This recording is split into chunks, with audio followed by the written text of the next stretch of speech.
YouTube, you know the motto. Loved ones, if you can, after the story, go over there, hit me with a like, which is the thumbs up, and that'll let me know I'm kicking my stuff. Today we got On the Edge with BJ, APB, and he finna send us with a good one today. Go ahead, loved one, you on the air. All the time. Thank y'all for listening. Today, this story right here is kind of funny but embarrassing at the same time.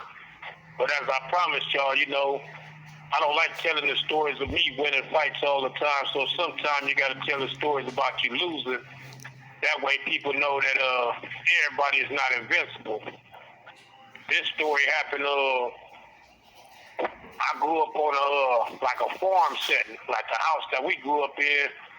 We had a bunch of animals, pigs, goats, horses, chickens, dogs, geese. We had all type of stuff in our yard. And on this particular day, me and the homie D-Dog, Big D-Dog, we had used to always be in competition with each other, trying to see who dressed the best. And we got high and got all shermed up, and we got to walking around the hood asking the homegirls which one of us is the finest and all this old stuff. Everybody laughing and giggling, and we get back to my house. We had this old big old goat. We had named him Albert because he had a big old, he's big, had big old horns, big old gold teeth hanging almost to the floor. He had green eyes, looked like an old cat. But you could never tell what he was thinking. And every time people used to come over, he would get on top of the garage and just watch everybody. He wouldn't do nothing. He'd just get on the garage and just be chewing grass or chewing oranges, whatever he could get a hold to. This particular day, I don't know what made me do it, but we got to talking about who got the most knockouts. We in competition, talking about who got the most knockouts. Right. I tell the homie, I be sagging shit, you know what I mean? I like, homie, I'm hitting so hard, motherfucker knock out a cow. Yeah. And as soon as I said it, the goat come off the roof and come in front of me. Right. So when he come in front of me, I like, watch out for a motherfucker knock you out, you know what I mean? And everybody started laughing.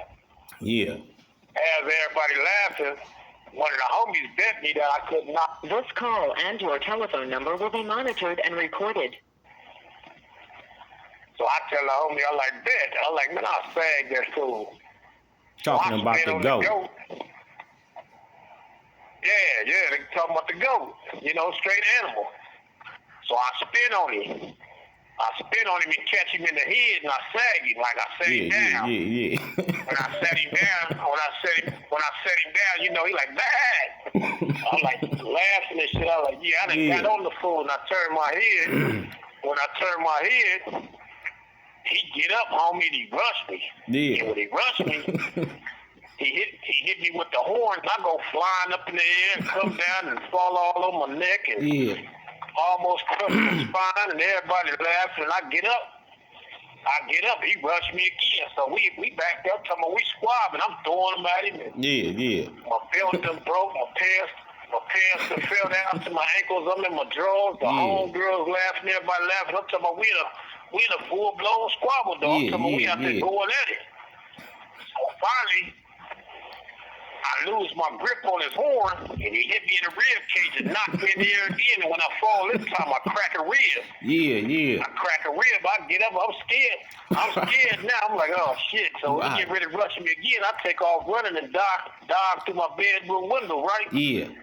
When I dive through the window, I hear everybody laughing.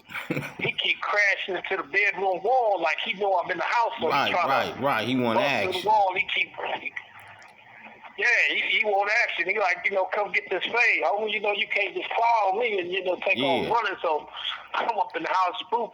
I keep peeking out the window. Every time I peek out the window, he mad. Running to the house again, you know what I mean? I'm up in there crying. I'm like, oh, shit, I done started something. Yeah. So the neighbors, they see what's going on. They call my grandpops. My grandpops come.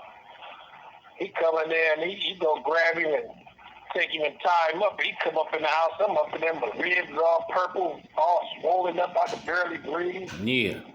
He looked at me. He said, man, what happened? I tell him what happened, right? Oh, man, he fell out laughing like a motherfucker. He was like, man, he said, what the fuck is wrong with you, man? He said, Right. why is you out there? He was like, you high, huh? Yeah.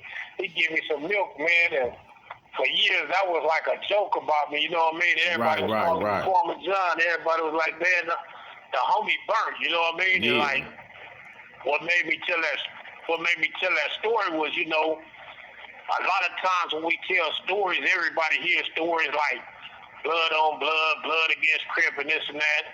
Some dudes be talking like they invincible, you know what I mean? Yeah. I be wanting everybody to know I'm actually a fun person to fuck with. You know, when we was out there gang banging, that just was part of the business, you know what I mean? Right, for sure. Anybody that really been through these joints and the juvenile system know that it was mandatory after the times that, you know, you get down with your enemy. It wasn't nothing personal. You know what I mean? That was just a part of life. You had to get down with your man. After that, if y'all become cool, y'all become cool. Right, that was it. Hell yeah, man. That was I told that story because, you know, after that happened, shit, I had respect for the goat and he had respect for me, but I never put my hands on him again, you know what I mean? I didn't even think about it, you know what I mean? Every time I seen him, I made sure I go the other way, you know, and people used to always try to get me to get down with him again, but that wasn't gonna happen, man. Motherfucker learned his lesson from that one, you know what I mean? On everything, homie, that was a good one. The man was gonna be playing no games. On the real, that was a good one, homie, to send us today, homie. Bring some laughter. You know, everybody probably been going through it a little bit, homie. You know, it definitely brought a smile to my face and some laughter, you know what I'm saying? For sure. That's why I did that. Everybody need a smile, and, you know, shout out to the boy S.Bone family, you know, may rest in peace, you know, him and my boy Bosco from Clover Park, you know, them were some good dudes, and, you know, I don't really want to speak on them, but I want people to know them were some good dudes, and I had the chance to sit around them and hang with them, and they the reason I'm the person I am today, you know what I mean, because when I hung with them dudes, I got a chance to see that no matter what flag we represent, we all brothers in the end, you know what I mean? Right. So, them dudes will always be my brother forever, you know what I mean? Right. You know, God rest y'all soul, and I send mine to their families. I know their families going through it. You know, that's about it for today, man. And we out, homie. 89 on up. G stuff, not ye stuff, homie. And we just sending it, homie. We out.